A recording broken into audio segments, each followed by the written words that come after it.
Engkau patut ditinggikan, dilayakkan. Engkau patut dimuliakan oleh sebab karyamu bagi kami semua.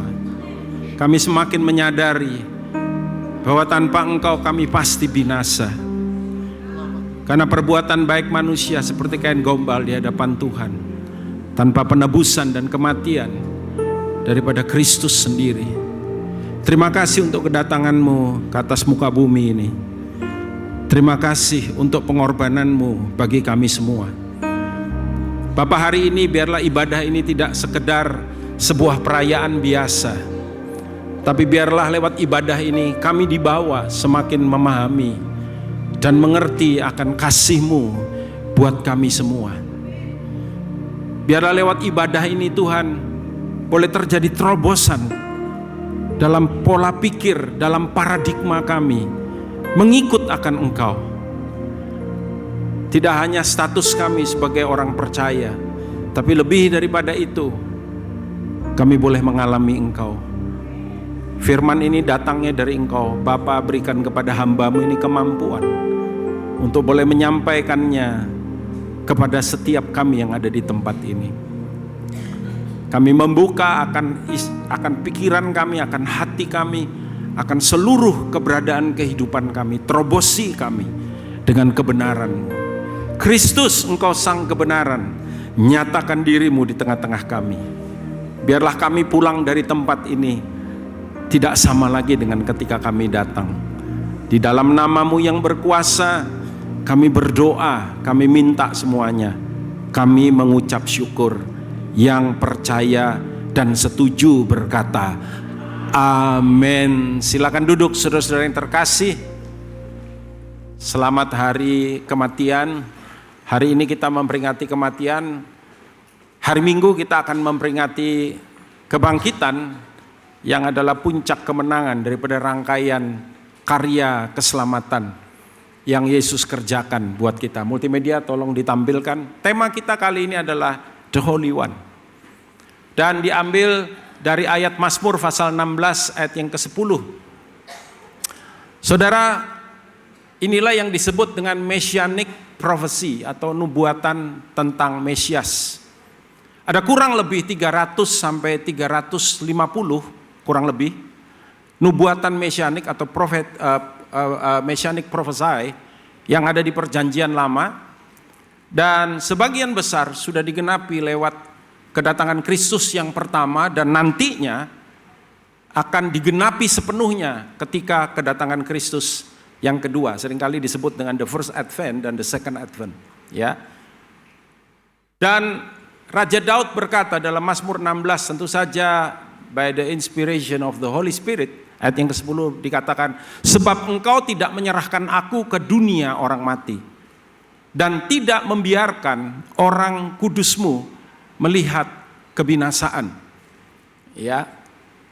Jadi jelas sekali kenapa saudaraku kita katakan bahwa ini tentang Sang Mesias. Sebab istilah orang kudus atau dalam terjemahan bahasa Inggrisnya dikatakan the Holy One. Kata yang ditulis di situ atau huruf yang ditulis di situ adalah huruf kapital. Kalau kapital itu berarti seseorang yang berbeda.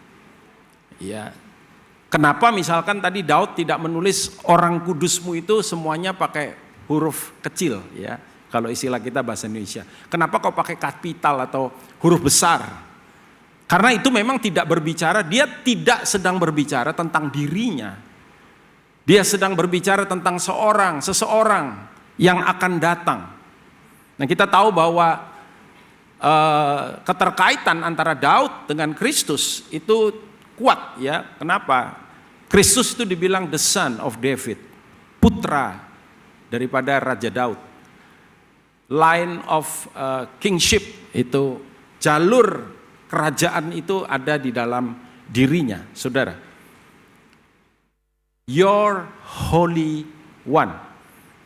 Dan Paulus mengutip ayat ini dalam kitab Kisah Para Rasul pasal yang ke-13 yang menyatakan kepada kita, Kisah Para Rasul pasal 13 ayat 35 sampai dengan 39. Sebab itu ia mengatakan dalam Mazmur yang lain, ini Paulus mengutip apa yang ditulis oleh Raja Daud. engkau tidak akan membiarkan, lihat, dua-duanya kapital, orang kudusmu melihat kebinasaan. Sebab Daud melakukan kehendak Allah pada zamannya, lalu ia mangkat dan dibaringkan di samping nenek moyangnya.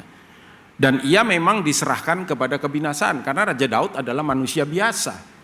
Ya, karena itu ini tidak sedang berbicara tentang dirinya. Tetapi, baca sama-sama 1, 2, 3, Yesus yang dibangkitkan Allah tidak demikian. Terus, jadi ketahuilah hai saudara-saudara, cok keras ya, oleh karena dialah maka diberitakan kepada kamu apa?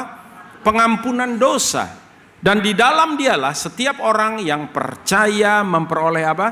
Pembebasan dari segala dosa yang tidak dapat kamu peroleh dari hukum Musa. Orang Israel berpikir bahwa dengan mereka melakukan hukum atau Torah itu artinya law, hukum, maka mereka mendapatkan keselamatan. Itulah yang diajarkan atau yang dilakukan oleh agama buat manusia. Makanya betul juga ketika Bapak Billy Graham pernah berkata, Christianity is not a religion. In fact, saya beritahu saudara, musuh daripada kerajaan itu adalah agama, saudara. Agama tidak menyelamatkan kita, apalagi tokoh agama. Ya, Christianity is a relation. Kekristenan itu adalah relasi hubungan. Dan untuk hubungan itu Yesus datang ke atas muka bumi ini. Ada satu ilustrasi, ya ini ilustrasi sederhana lah ya. Kalau ada semut katanya yang berjalan menuju pada kebinasaan, kita manusia bilang, loh ini bahaya ini. Dia mau membunuh dirinya sendiri, ditutup jalannya. Semut itu akan merangkak, naik ke atas tangannya, turun lagi dan menuju tujuan yang tetap, saudara. Coba dihalang-halangi, terus begitu. Manusia berteriak, semut, jangan ke sana, binasa kamu. Semut nggak nangkep, semut nggak ngerti. Maka jalan yang paling efisien dan efektif untuk memperingatkan semut yang sedang menuju kebinasaan adalah kalau manusia ini bisa jadi semut, bicara pakai bahasa semut, pakai gaya semut, budaya semut dan lain sebagainya, saudara. Ada orang tanya, kenapa Tuhan harus jadi manusia? Ya sebetulnya jawaban bodoh-bodohan nomor 1, itu bukan urusanmu, betul nggak saudara? Ya terserah Tuhan dong dia mau apa. Dan nggak ada yang mustahil buat Tuhan. Tapi yang jelas itu menunjukkan kitab Filipi kalau saudara baca, betapa dia mengasihi, dia mengosongkan dirinya, mengambil rupa seorang hamba, bahkan lebih rendah dari ciptaannya, mati di atas kayu salib. Dia setia, ya, dia rela untuk menderita. Dan saudaraku, persoalan dosa bukan merupakan sebuah persoalan yang mudah. Ini kok nggak bisa jalan ya? Oh ini baru jalan. Ya. Karena itu hari ini apa yang kita peringati, kita fokus pada ini dulu saudara. Adalah bagaimana supaya kita dibebaskan. Jadi kalau saudara lihat istilah dosa dalam Alkitab, itu dipakai istilah kuasa. The power of sin, kuasa dosa. Karena dosa itu udah jadi natur buat kita, karena kejatuhan. Semua yang lahir dari garis keturunan Adam dan Hawa lahir dengan sin nature, natur dosa. Berulang kali saya pernah ngomong di sini, saudara. Anjing punya natur, kucing punya natur. Kucing apapun, ras apapun, kucing warna apapun, lahir dimanapun, dalam keadaan apapun, semua kucing mengeong. Itu naturnya kucing. Nggak ada kucing yang menggonggong atau seperti sapi. Kita ketemu kucing dia gini, nggak ada. Karena itu bukan naturnya dia. Dan dosa itu dipakai istilah sin nature, natur dosa. Anak-anak nggak perlu diajarin bohong, dia akan bohong dengan sendirinya. Kok anak-anak? Coba lihat kiri kanan, bilang kadang-kadang kamu kan juga gitu. Natur. Kita nggak berkuasa untuk bisa lepas dari natur dosa.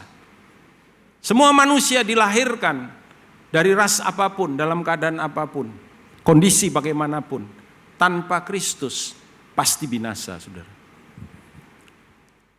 Roma 6 ayat 10 berkata, baca lagi 1, 2, 3. Sebab kematiannya adalah kematian terhadap dosa satu kali dan untuk selama-lamanya. Dan kehidupannya adalah kehidupan bagi Allah. Don't play with sin. Jangan main-main dengan dosa, saudara. Kenapa? Karena dosa itu berbahaya. Kita harus menang atas dosa. Menang atas dosa ada sesuatu yang penting. Dan tanpa Kristus enggak bisa. Enggak bisa. Sebetulnya istilah juru selamat ini kurang tajam atau lebih. Karena kan istilah juru itu kan juru tulis, juru masak. Itu sebetulnya lebih daripada itu yang dilakukan Kristus untuk kita semua. Ya. Nah, pertanyaannya kenapa? Kenapa kita harus menang atas dosa? Karena dosa number one memisahkan kita dari Allah. Yang bikin kita terpisah dari Tuhan itu dosa. Masalahnya kita nggak bisa datang sama Tuhan kecuali Tuhan yang datang sama kita. Dosa membawa kita kepada maut. The wages of sin is death. Upah dosa adalah apa, saudara? Maut. Ya. Makanya kadang-kadang kita heran, kok kita tuh lebih gampang tertarik kepada yang negatif daripada positif. Itu karena, nah sekarang kita sudah bertobat, percaya Yesus, menerima pengampunan, disucikan oleh darahnya. Hari ini yang kita hadapi adalah namanya kebiasaan dosa. Orang kalau udah habit, kebiasaan, itu merubah habit tuh tidak gampang, saudara. Itu harus dimulai dari sebuah understanding yang benar, paradigma yang benar. Makanya Yesus dalam Matius 4 ayat 17, khotbah pertamanya Tuhan Yesus ketika dia turun ke muka bumi, dia berkata apa? Repent for the kingdom of God is at hand. Repent, metanoia, bahasa aslinya. Metanoia, perubahan pola pikir. Makanya kekristenan itu mulainya bukan dari luar, agama dari luar. Agama berisi begitu banyak hukum, peraturan. Ya, kekristenan mulainya dari dalam. Makanya mulainya dari apa, saudara? Pertobatan, keinsyafan. Saya bertobat, Roh Kudus sentuh hati saya. Saya meresponi. Saya maju ke depan ketika guru agama saya panggil yang mau menerima Yesus sebagai Tuhan dan Juru Selamat. Di camp sekolah itu. Hari itu saya lahir baru. Cara saya melihat segala sesuatu berubah. Kenapa teroris bisa jadi rasul? Paradigm change, perubahan paradigma. Pak Roni membuat seminar di Jakarta hari ini dan besok. Kingdom paradigm, paradigma kerajaan. Repent, sang raja itu berkata, for the kingdom of God is at hand. Karena kerajaan tanpa pertobatan kita nggak akan bisa masuk dalam kerajaan. Kok masuk? Melihat aja enggak. Itu yang Yesus bilang sama Nikodemus. Anyway. Dan saudaraku, bawa kita pada maut, dosa merusak seluruh aspek kehidupan kita. Dosa dalam bahasa kerajaan adalah pemberontakan terhadap sang raja. Sebetulnya kan Adam dan Hawa diciptakan, dipilih oleh Tuhan dan ditentukan untuk menjadi raja di atas muka bumi ini. Baiklah kita menjadikan manusia menurut gambar dan rupa kita, Kejadian 1 ayat 26. Supaya mereka berkuasa. Nanti di rumah aja buka, saya nggak bohong, sudah. Let us make man according to our image and likeness. Jadi kita ini diciptakan dengan keserupaan. Iblis itu benci sekali. Ras yang paling dibenci sama iblis adalah manusia. Dulu iblis begitu mulia. Ya, namanya Lucifer. Dan dia jadi sombong. Kalau hari ini kita ditempatkan Tuhan pada posisi yang bagus, posisi yang diberkati, dihormati. Satu aja musuh kita yang paling bahaya, sombong. Dia jatuh. Tuhan ciptakan manusia dimahkotai dengan kemuliaan, kata Alkitab. Diciptakan segambar dan serupa dengan Dia. Kita seperti Tuhan, meskipun kita bukan Tuhan. Makanya diuber sampai hari ini, saudara.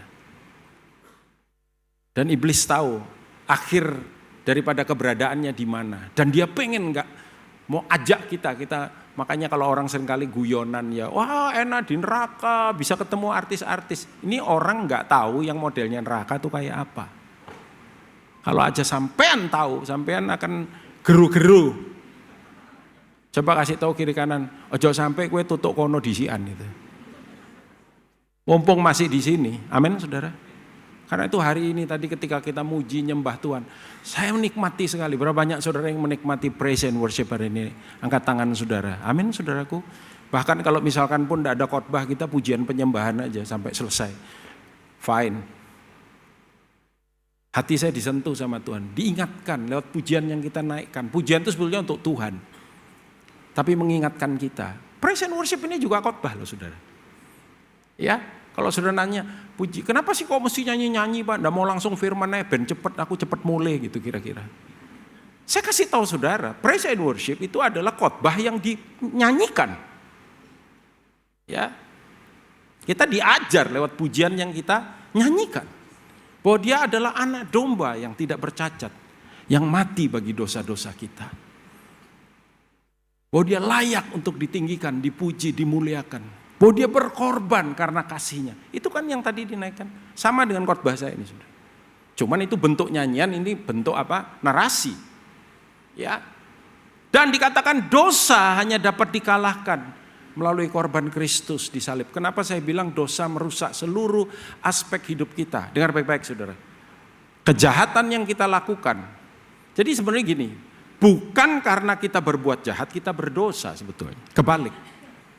Justru karena manusia berdosa, manusia berbuat jahat. Makanya kunci terhadap kemenangan atas kejahatan adalah pertobatan. Orang yang gak percaya Tuhan bilang, kalau Tuhan memang ada, kenapa kejahatan tetap ada sampai saat ini?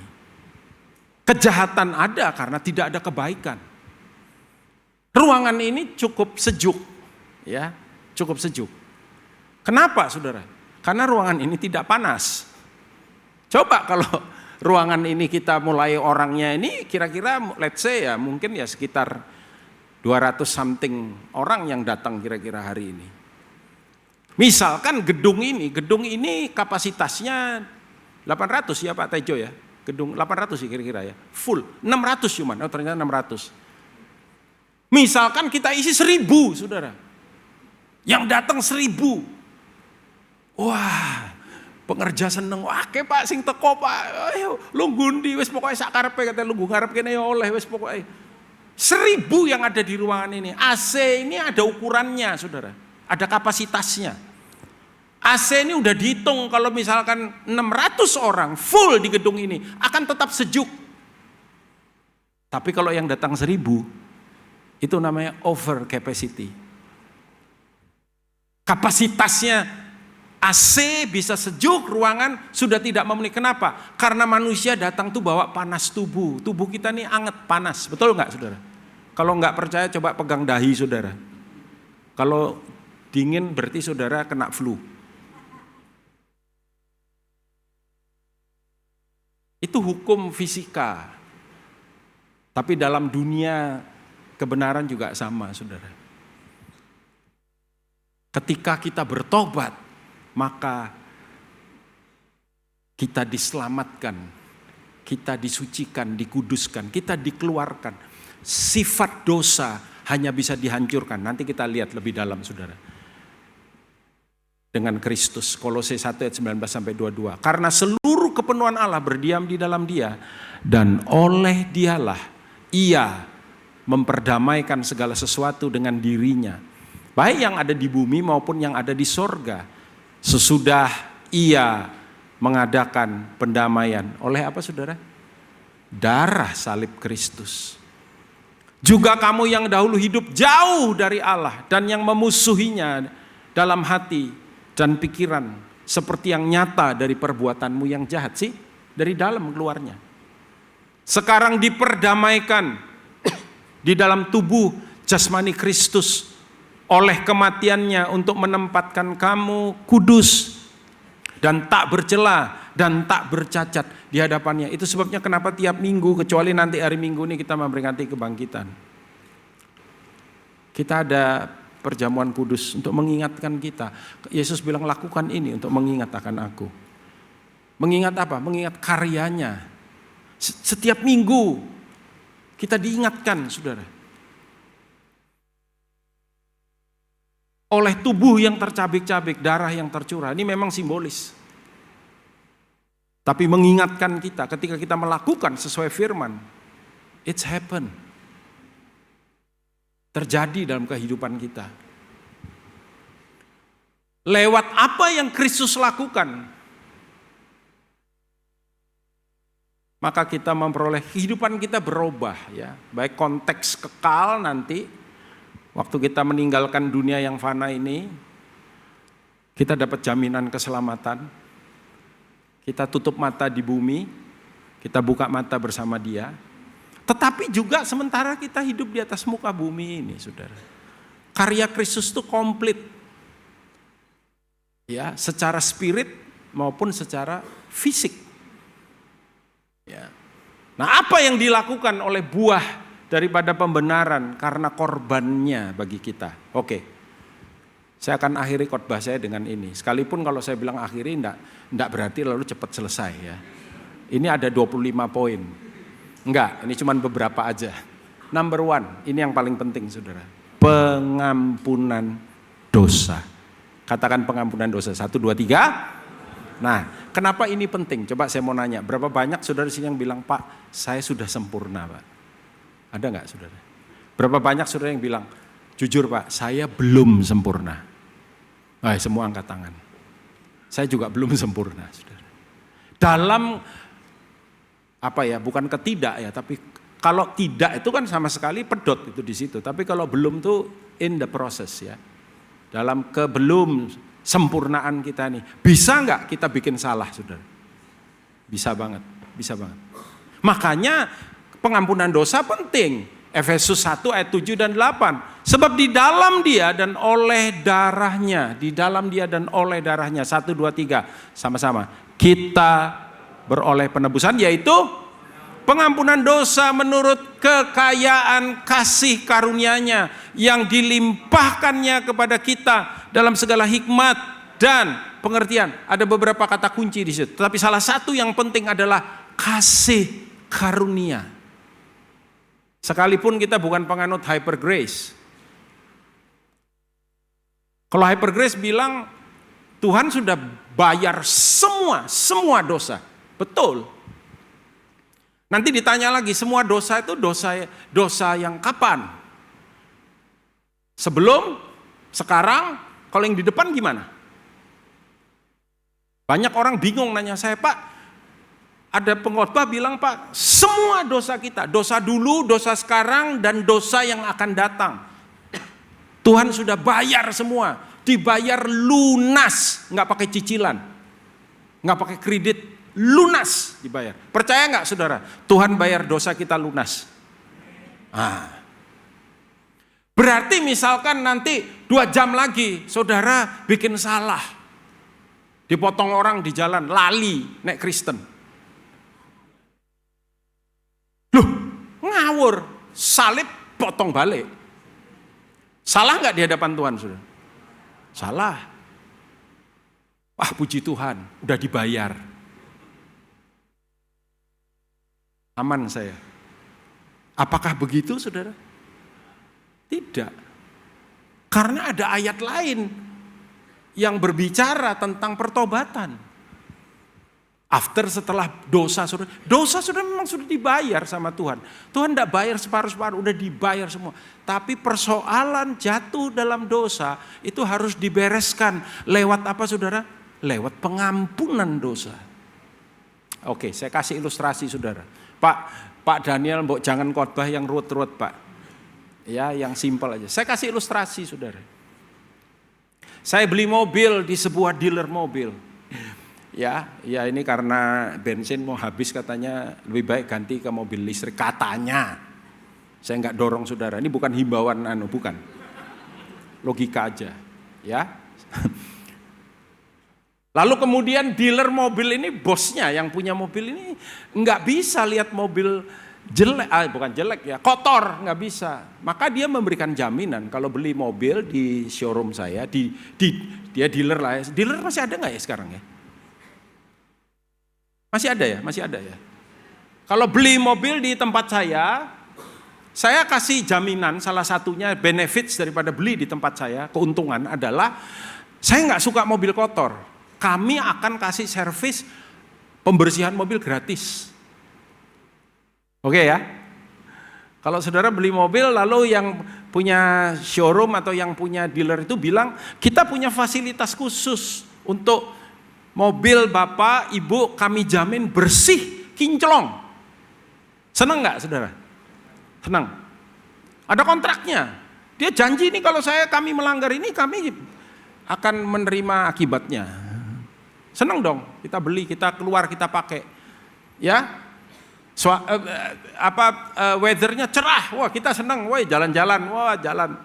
Nggak lama mulai mendung. Tambah suwe tambah gelap. Dan kemudian apa saudara? Pinter. Padahal belum tentu. Turunlah hujan. Waduh, ini mobil bersih, keluar dari showroom, hujan, becek.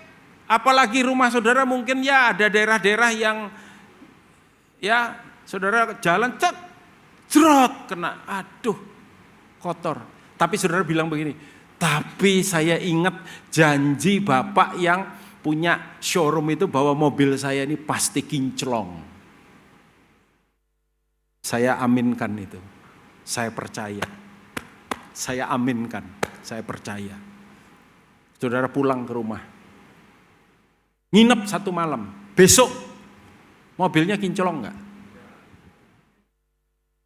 Hah? Enggak. Kenapa saudara kok enggak? Kan saudara percaya sama janjinya orang tadi itu.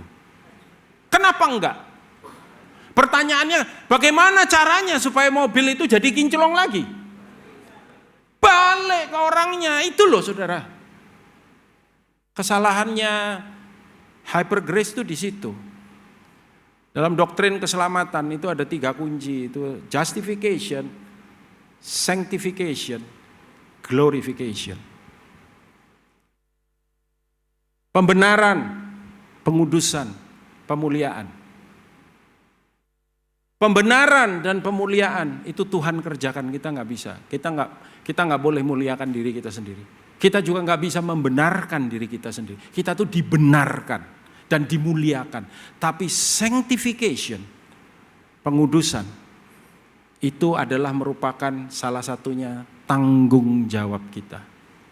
Makanya ada istilah progressive sanctification. Pengudusan yang bersifat progres. Kita tuh makin lama makin kudus, makin lama makin serupa Kristus, makin lama makin ada bagian yang kita harus lakukan. Ketika saya berbuat salah, ketika saya berdosa, saya harus datang kepada Kristus. 1 Yohanes 1 ayat 9. Saya harus mengaku, Tuhan,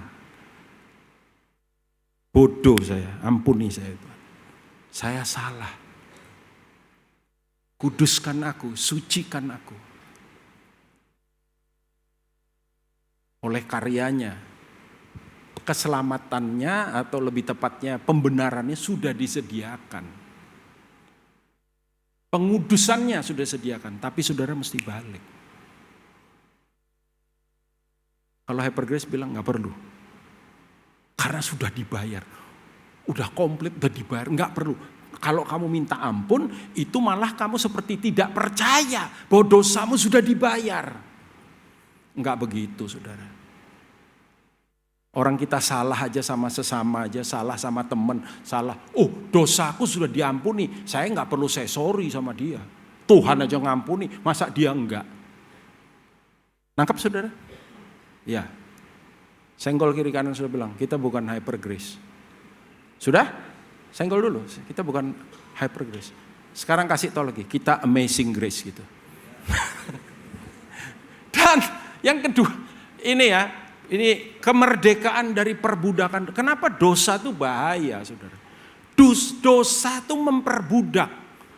Galatia 5 ayat 1, supaya kita sungguh-sungguh merdeka. Kalau ada perkataan sungguh-sungguh merdeka, berarti ada yang enggak sungguh-sungguh. Betul ya? Kristus, ayo baca yuk, 1, 2, 3. Kristus telah memerdekakan kita. Karena itu berdirilah teguh dan jangan mau lagi dikenakan kuk perhambaan. Kita ini berperang dengan kebiasaan dosa. Habitual sin namanya. Orang kalau kebiasaan itu memang membuangnya itu harus dengan komitmen, saudara. Makanya kenapa ada disiplin rohani. Kenapa saudara harus ibadah. Kenapa saudara harus baca firman. Kenapa saudara harus punya saat teduh. Itu disiplin rohani yang harus kita lakukan, itu bagian kita, saudara. Ya, coba nih saudara menikah. Ya, di sini udah berapa kali kita pemberkatan nikah. Kita menikah nih, ya kan? Lah orang menikah tuh ada tanggung jawabnya, betul nggak, saudara? Ya kan? Sudah, kamu percayalah, pokoknya saya cinta sama kamu. Saya pulang rumah maupun enggak, pokoknya percayalah saya cinta sama kamu. Saudara mau terima pasangan yang kayak begitu? Saya kasih duit apa enggak, percayalah saya cinta kamu. Ya panganan cintamu kan gitu, saudara. Enggak ada cara begitu. Setiap orang tuh bertanggung jawab terhadap dirinya. Saya pengen bebas Tuhan dari perbudakan dosa. Saya nggak tahu saudara ada nggak yang datang hari ini saudara dalam hidup di bawah kuk dosa. Saudara punya kebiasaan-kebiasaan dosa yang saudara pertahankan. Ada orang tuh yang, maaf ya saudara, gampang bohong. Kalau saya keteken, bohong. Kayak bohongnya tuh kayak apa ya? Alami gitu loh bohongnya. Dan dia kalau bohong gak kayak bohong. Saking alaminya bohongnya.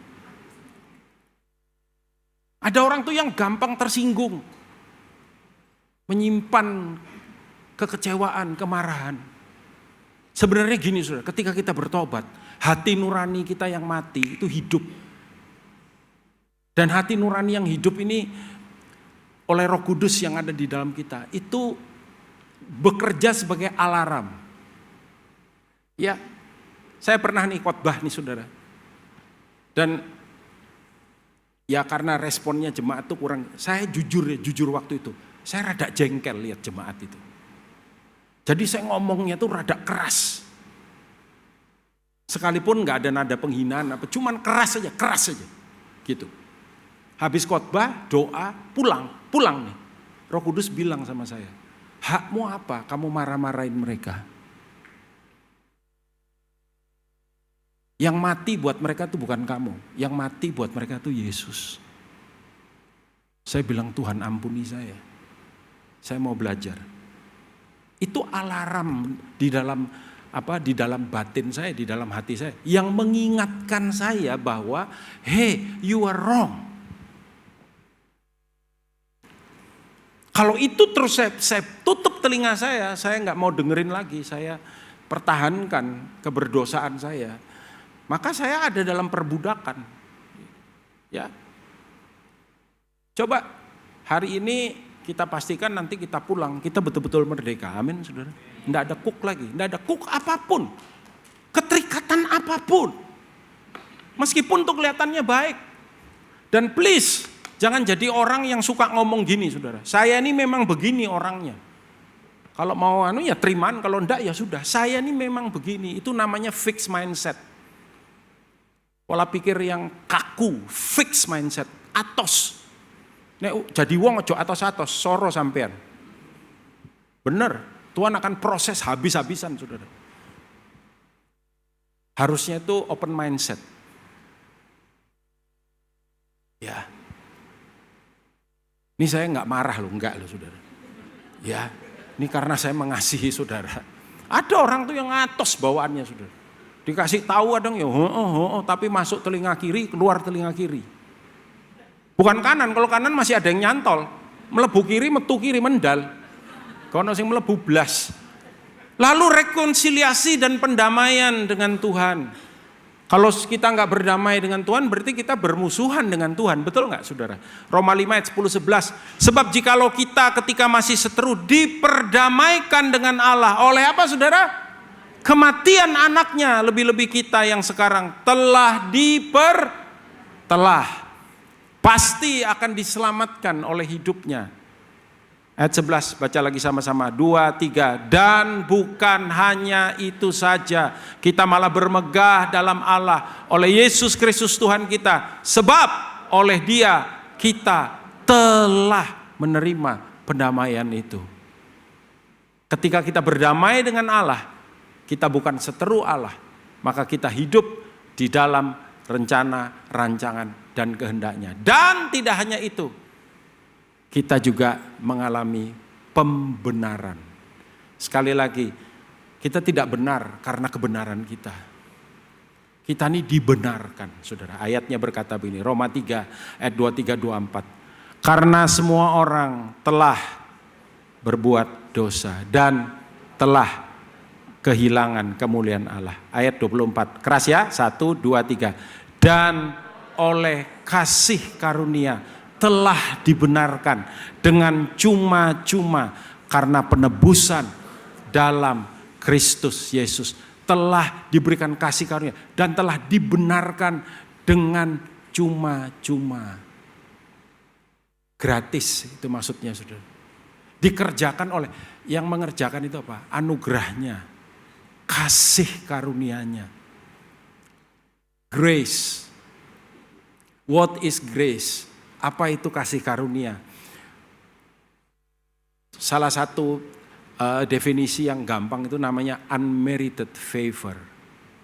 Unmerited favor yang diberikan kepada mereka yang tidak pantas untuk menerimanya. Udah seringlah saudara dengar khotbah ini. Apa kepantasan kita sehingga Yesus harus mati buat kita?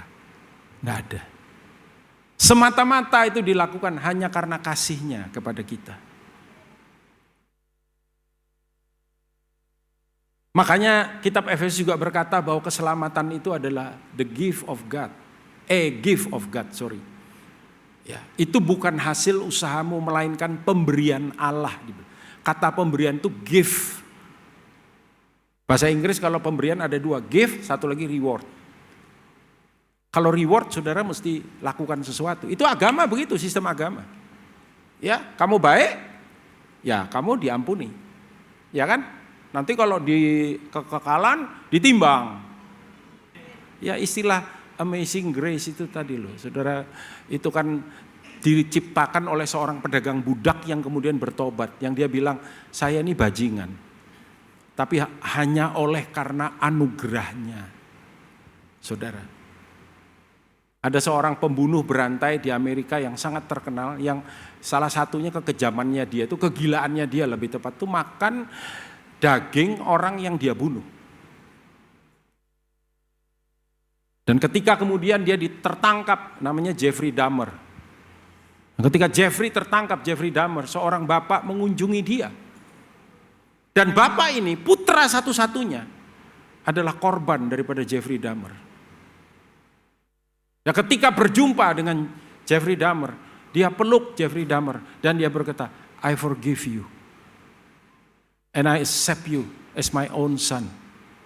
Ini kayak Tuhan orang ini sudah. Dan dia memang anak Tuhan. Itulah yang dirasakan oleh Bapa di surga ketika menerima kita sebagai putranya dengan mengorbankan His only begotten son. The last but not least, saudara. Oleh korbannya, kita diangkat menjadi anaknya. Ada istilah the spirit of adoption di dalam firman Tuhan. Roh adopsi kita tuh, saudara jangan salah paham dengan kata adopsi. Adopsi zaman sekarang, itu kadang-kadang di dalam penerapannya, tidak dijadikan seperti anaknya, tapi adopsi dalam understanding budaya di mana Kristus ada. Itu adalah menjadikan seseorang yang bukan anaknya menjadi betul-betul seperti anaknya, termasuk menerima hak waris. Dan kita ini diangkat untuk menjadi anak Allah. Efesus pasal 1, pemain musik silahkan kembali. Singer song leader juga. Efesus 1 ayat 5 dan ayat yang ke-6. Yuk kita baca sama-sama ya, sambil bangkit berdiri saudara. Saya selesai. 1, 2, 3. Dalam kasih Ia telah menentukan kita dari semula oleh Yesus Kristus untuk menjadi anak-anaknya sesuai dengan kerelaan kehendaknya, supaya terpujilah apa? Kasih karunia-Nya yang mulia yang dikaruniakannya kepada kita di dalam Dia yang dikasihinya. Salaman kiri kanan, bilang, saya anak Allah, saya putra Allah, saya putri Allah. Oleh kematiannya tidak hanya berbicara tentang pengampunan dosa. Kematiannya tidak hanya berbicara tentang kehidupan kekal. Kematiannya tidak hanya berbicara tentang anugerah yang Dia berikan kepada kita, sehingga kemudian kita bisa hidup di dalam kehendaknya, sesuai kehendaknya, dan bagi kehendaknya. Tapi kematiannya juga membawa kita, merubah status kita. Dari the son of wrath, atau the daughter of wrath, putra kemurkaan. Karena di luar Dia, murka Tuhan yang terjadi. Tapi di dalam Dia dan oleh kematiannya, kita menjadi son of God, daughter of God. Dan kepada kita satu hari diwariskan, kita mendapat warisan apa? Kerajaan surga, saudara. Sekarang sudah already but not yet. Tapi nanti ketika Dia datang untuk yang kedua kali, maka pemenuhan itu dilakukan buat kita semua. Mari kita bersyukur oleh kematiannya. Silakan.